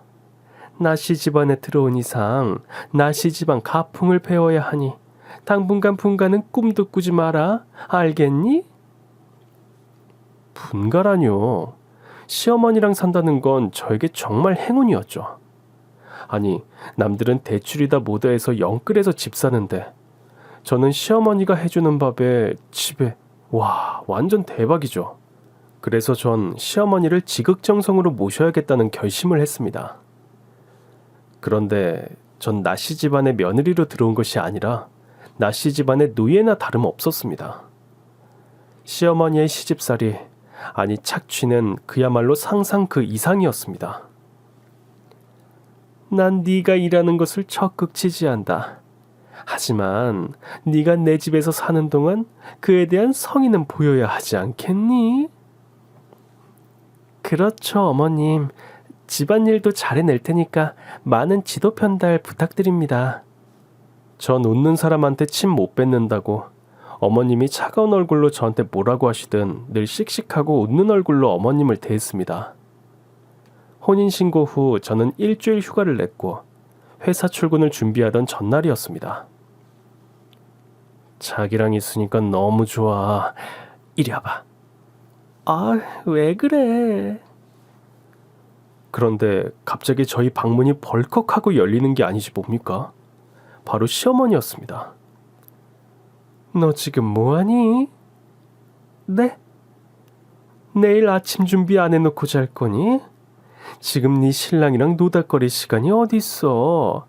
내가 회사 출근하는 것까지 허락해 주었더니 완전 지 멋대로구만. 내일 반찬할 거 메모해뒀으니 준비 다 해놔. 아침 식사 안 차려놓고 나가면 너 출근은 꿈도 꾸지 마. 알았어? 전 아침은 간단하게 먹겠거니 하고 아침에 좀 일찍 일어나서 준비해야지 했습니다. 출근 3시간 전 제일 일찍 일어나 부엌으로 갔고 메모지를 보고 놀라 자빠지는 줄 알았습니다. 아침 식사 메뉴라고 하긴 너무 과한 반찬들이었습니다. 이게 뭐야? 잡채, 굴무침, 오색전, 갈비찜, 황태 북엇국. 참고로 황태는 직접 두드려서 손질해야 한다? 이걸 아침에 다 먹는다고? 전 큰일 났다 생각했습니다. 출근 시간 전까지 이 모든 걸 해내야 한다니. 저는 일단 해보자는 마음으로 식사를 준비했고, 정말 사람한테는 자기가 모르는 능력이 있구나라는 것을 아침 식사를 차리며 생각했습니다. 다 됐다. 분명히 8시까지 아침 식사를 차리라고 했는데 어머님과 시누이는 일어날 생각을 하지 않았습니다. 전 출근 시간이 바빠 음식을 차려놓고 맛있게 드세요라고 메모를 남기고 출근을 했습니다. 하루 종일 회사에서 시달리다 집에 가야지 하며 즐거운 마음으로 퇴근을 했죠. 늘 혼자였던 집에 이젠 식구가 날 기다린다고 생각하니 너무 행복했습니다. 어머님, 다녀왔습니다. 그런데 집안에 왠지 모를 냉기가 돌았고 저는 거실에서 텔레비전을 뚫어져라 보고 있는 시어머니를 발견했죠. 어머니, 저 왔어요. 뭘 잘했다고 기어들어와? 네? 너 저게 뭐야? 시어머니가 가리킨 것은 아침에 제가 차려놓은 밥상이었습니다. 그런데 가까이 가보니 음식이 그대로 있는 것이었습니다. 어머니, 뭐가 잘못됐나요? 혹시 음식이 맛이 없어서... 그런데 갑자기 리모컨이 저에게 날아왔습니다. 저는 그대로 리모컨을 눈 주변에 맞았고 얼마나 세게 맞았던지 피가 났습니다. 어머님, 너 시애미 죽이려고 작정했지? 이 고칼로리 음식을 아침부터 먹으라고 차려놓은 거야? 너 여기다 약 탔지? 말해봐. 어머님, 아니에요. 도변아. 엄마. 아니, 자기 얼굴 왜 그래? 얘 휴가 얼마나 쓸 수 있니? 휴가 써도 월급은 나오지? 다쳤으니까 병가 내고 연차 쓰고 하면 보름은 출근 안 해도 정상 월급은 나오지. 왜? 너 내일부터 보름 동안 출근하지 말고 집에서 살림 좀 배워라. 그리고 내가 너 확실히 살림이 뭔지 가르쳐 줄 테니까 알겠니? 새벽에 일어나 잡채에 갈비찜에 12첩 반상도 울고 갈 정도로 차려놨더니 자기를 죽이는 밥상을 차려놨다고 사람 잡는 시어머니. 전 너무 놀라 방에 가서 심호흡을 했고 이게 뭔 일인지 차근차근 생각을 했습니다. 자기야, 난 분명히 어머니가 써준 메모를 보고 아침을 차렸는데 왜 그러실까? 우리 엄마 고칼로리 음식은 딱 질색인 거 몰랐어? 그리고 그 메모를 우리 엄마가 쓴 거 봤어? 엄마 말도 일리가 있다고 봐 나는. 자기야, 시집살이가 원래 그래. 엄마 저러다가 지칠 테니까 그때까지만 버텨봐.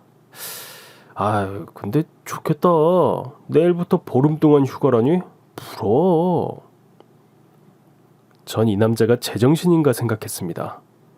아까 시어머니가 저한테 하는 행동을 보고도 부럽다니요. 전 그날 밤새 한숨도 못 잤습니다. 그런데 갑자기 전화벨이 울렸습니다.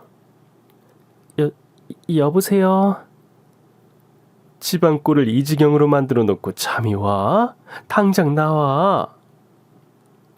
전 뭔 일인가 해서 거실로 나갔고 까만 장갑으로 집안 구석구석 먼지를 찾는 시어머니를 보게 됐습니다. 정말 정신적으로 문제가 있는 게 아닌가 생각이 들 정도로 작은 먼지라도 찾아내겠다는 저 극성, 정말 무서웠습니다. 너 이거 안 보이니? 뭐가요? 제 말이 끝나자마자 장갑으로 제 양쪽 뺨을 있는 대로 때리면서 시어머니는 저한테 온갖 험한 말을 쏟아냈습니다. 고한년이 들어오니까 집안에 공기가 탁해졌어. 자, 자자, 네가 갖고 들어온 먼지 네가 다 처먹어. 아 하고 벌려. 그러더니 시어머니는 장갑을 제 입에다 쑤셔 넣었고 전 방어할 힘도 없이 장갑을 입에 문 채로 주저앉아 버렸습니다. 애비애미 없는 게 들어와서 날 죽이려고 해? 너 이제 내 방에서 자. 네가 언제 또 날 죽이려 들 수 있으니 내가 널 옆에 둬야겠어. 알겠어? 전 그날부터 매일매일 이불 빨래에 창문 청소에 신지도 않는 어머님의 그 많은 구두를 매일 닦았습니다. 이건 시집살이가 아니라 정말 노동착취란 말이 더 어울릴 정도로 제 생활은 진짜 매일매일이 지옥 같았습니다. 몸으로 때운다면 제가 덜 억울할 수도 있을 겁니다. 시어머니는 제 월급날마다 꼬박꼬박 10원 한 장 주지 않고 자기 통장으로 이체하라고 했고 전 시어머니가 시키는 대로 이체를 했습니다. 정말 회사 일에 집안일에 제 마음과 몸은 너덜너덜해져만 갔습니다. 자기야, 나 10kg이나 빠졌어. 너무 힘들어. 보기 좋네 뭐. 뭐라고? 요즘 소식자가 대세인 거 몰라? 그리고 사람이 좀 말라야 건강한 법이라고. 누구 때문에 이렇게 살이 빠졌는지 몰라? 그건 자기 하기 나름인 거야. 아 참, 자기야, 차 좀 바꾸려고 하는데 이거 어때? 죽이지? 우리가 돈이 어딨어. 어머님한테 다 바치는데. 엄마가 사준다는데? 뭐? 전 너무 어이가 없었습니다. 저한테는 돈 한 푼 안 주고 제가 벌어온 돈은 다 갖다 바치고 심지어 전 속옷 살 돈도 없어 떨어진 속옷을 입고 다녔습니다. 그런데 남편은 차를 바꾸다뇨. 전 이건 아닌 것 같아 시어머니에게 따지러 갔습니다. 어머님, 아직 도변씨 차 멀쩡해요. 그리고 전 지하철 타고 다니고요. 지금 저희 돈 모아야 하는데 저는 어머님 믿고 제 월급 다 드리고 있어요. 어머님, 도변씨 차 바꾸는 건 다시 한번 생각해 주세요. 너 지금 시애미한테 따지는 거냐? 그게 아니고요, 어머님. 묻는 말에 대답이라도 한번 하면 늘 저한테는 뭔가 날아왔습니다. 리모컨으로 시작해 파, 장갑, 걸레, 신발. 시어머니는 화가 나면 무조건 던지고 시작을 했죠. 그날도 먹던 뜨거운 유자차를 제 얼굴에 그대로 부었습니다. 아, 뜨거! 아, 뜨거울 건데. 네가 지금 누구 덕에 이런 집에 사는 줄 알아? 네 쥐꼬리만한 월급으로 이 집 유지하는 거 택도 없어. 감히 어디다 대고 꺼져. 전 얼굴이 너무 따가워 그 길로 병원으로 갔고 얼굴에 화상을 입었습니다. 화상 연고를 덕지덕지 바른 제 모습을 보니 너무 불쌍하고 초라했습니다. 그런데 웃긴 건 뭔 줄 아세요? 그렇게 자존심이 세던 제가 그것도 가족이라고 차마 떠날 수가 없었습니다. 만약 떠난다면 전 또 혼자가 될까 너무 무서웠습니다. 다음날 갑자기 제 얼굴 위로 무언가 차가운 게 툭 하고 떨어졌습니다. 아, 엄마야. 네가 엄마가 어딨어. 완전 웃겨. 이런 시애미가 어딨냐? 며느리 다쳤다고 얼음주머니 만들어주고 아휴, 내 아들 차 사준다고 그렇게 질투를 하니 내가 그 말을 듣고 마음이 아파 죽겠더구나. 자, 얼른 옷 입어라. 네? 엄마가 백화점 가재. 빨리 옷 입어. 백화점? 전 무슨 일인가 싶어 일단 옷을 챙겨 입었습니다. 얼굴도 아프고 온몸이 쑤셔 나가기 싫었지만 시어머니 말을 또 안 들으면 정말 절 죽일 것 같아서 외출 준비를 했습니다. 백화점 정문에 도착하자마자 시어머니는 갑자기 쇼핑백 안에서 다 떨어진 신발과 냄새나는 점퍼를 제게 던졌습니다. 너 이거 입어. 네? 너는 세상에 돈 없고 가난한 사람 체험을 좀 해봐야 해. 오늘 그거 입고 우리 시중 들면서 반성해라. 알겠니? 미친, 정말 미친 사람이 따로 없었습니다. 매일매일 저를 괴롭히려고 태어난 사람처럼 어떻게 저한테 이럴 수 있는지. 저는 사람들이 다 보는 앞에서 시어머니가 준 신발과 옷을 입었고 시누이와 시어머니 쇼핑 시중을 들었습니다. 시누이와 시어머니가 쇼핑을 한창 할 때쯤 누군가 제 손을 확 잡아당기는 것이었습니다. 전 너무 놀라 들고 있던 쇼핑백을 떨어뜨렸고 절 잡은 사람의 얼굴을 보게 되었습니다. 너 미혜 맞지? 네? 너 현미혜 맞지? 현미혜? 전혀 처음 들어본 이름이었습니다. 그 어르신은 갑자기 제 목을 만지더니 목걸이를 보고 그 자리에서 오열했습니다. 미혜 맞구나. 우리 딸이 맞아. 미혜야. 우리 딸? 그럼 이분이 아빠? 전 도통 이해가 되지 않았습니다. 저한테는 부모란 존재는 없었고 한 번도 생각해 본 적도 없는 사람이었으니까요. 회장님. 그분은 이 백화점 회장님이셨고 다른 사람들의 이목이 중요하지 않다는 듯 저의 손을 놓지 않고 오열을 했습니다. 너 서울시장 기억 안 나?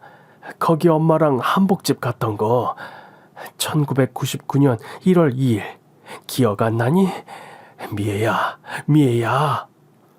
1999년 1월 2일 전 그날은 확실히 기억하고 있었습니다. 그리고 초콜릿을 사려고 한복집을 나온 것도 갑자기 그날의 기억이 머릿속에서 회오리치듯 빠르게 펼쳐졌습니다. 어머, 안녕하세요. 저는 이 아이 시어머니 되는 사람입니다. 얘는 회장님이 찾으시는 그런 애가 아닌 것 같습니다. 아니에요. 이 목걸이, 제가 준 목걸이가 확실해요. 보세요. 그때 시어머니는 뭔가 떠오른 듯 목걸이를 확 가로챘고 정말 배우 저리 가라 할 정도로 연기를 하기 시작했습니다. 아니, 시누이가 준 목걸이를 왜 네가 하고 있니? 회장님, 이건 제 딸아이 목걸이입니다.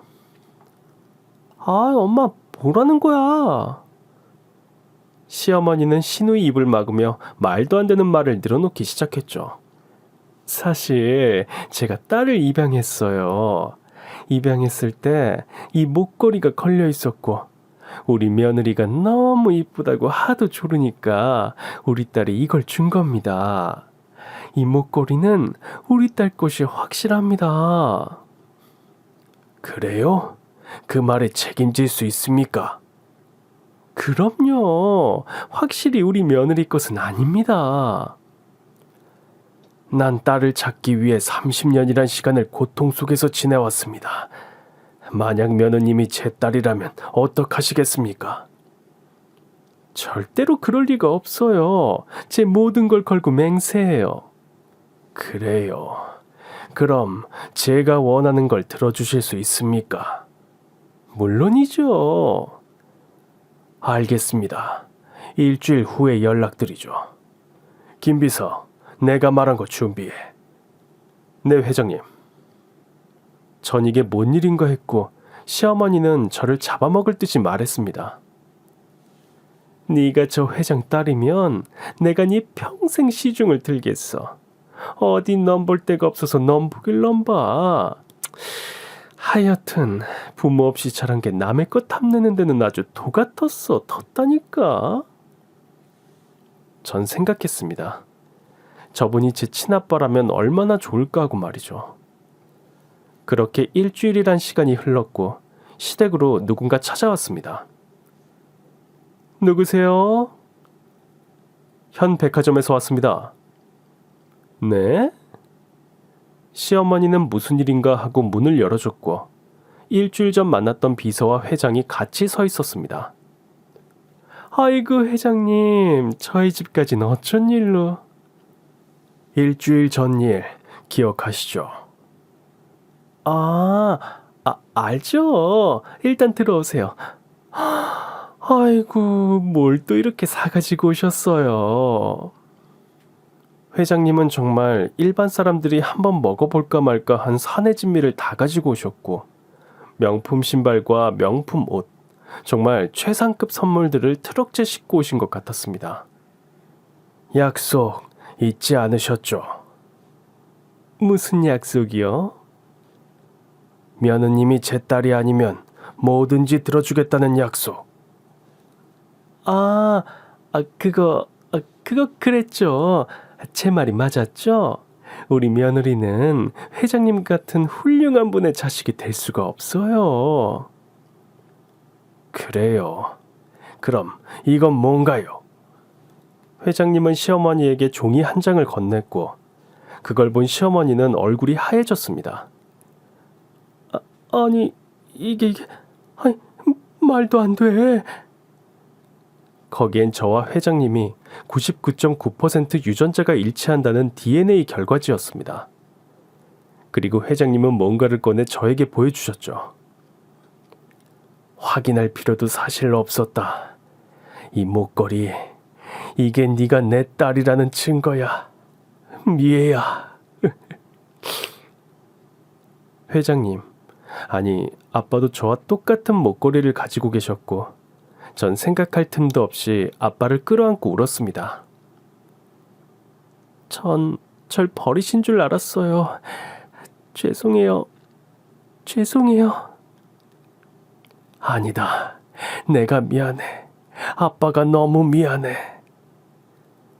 결국 저는 현백화점 회장님의 하나밖에 없는 외동딸이 되었고 이 소식은 신문에도 날 만큼 크게 보도가 되었습니다.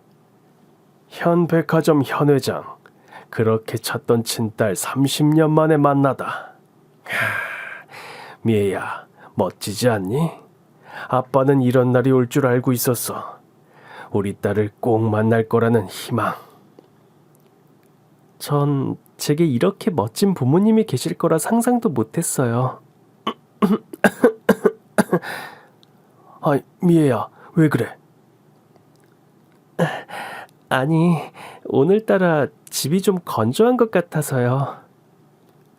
그래? 아줌마!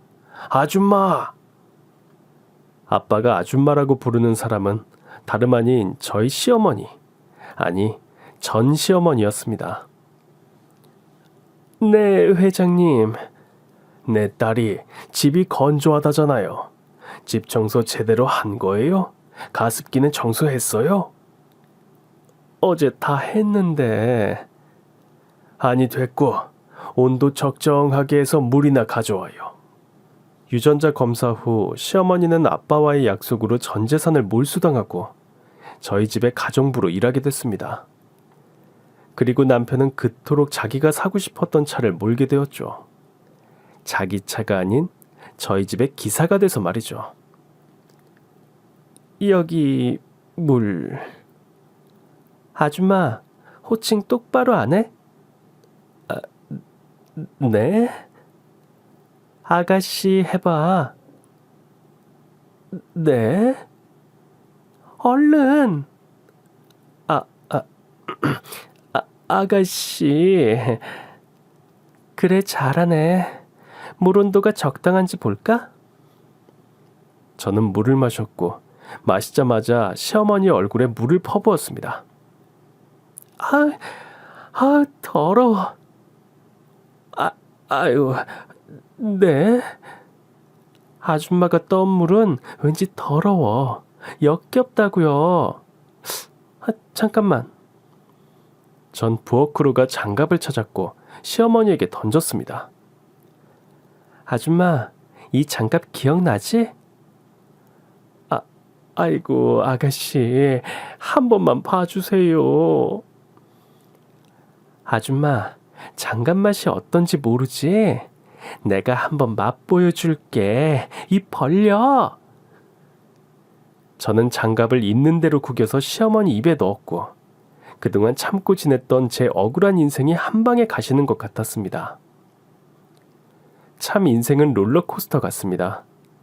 바닥을 쳤다가 갑자기 하늘 위로 오르기도 하고 또 바닥을 다시 치고 평범하게 살고 싶은데 왜 내 인생은 롤러코스터지? 라고 자신의 인생을 탓할 때가 있습니다. 하지만 여러분, 내리막길이 있으면 오르막길이 있듯이 인생이 너무 수평선처럼 쭉 간다면 너무 지루하지 않을까요? 롤러코스터 같은 인생, 지금 내리막을 걷고 있다면 언젠가 반드시 오르막이 생길 테니까 여러분, 희망을 잃지 마세요.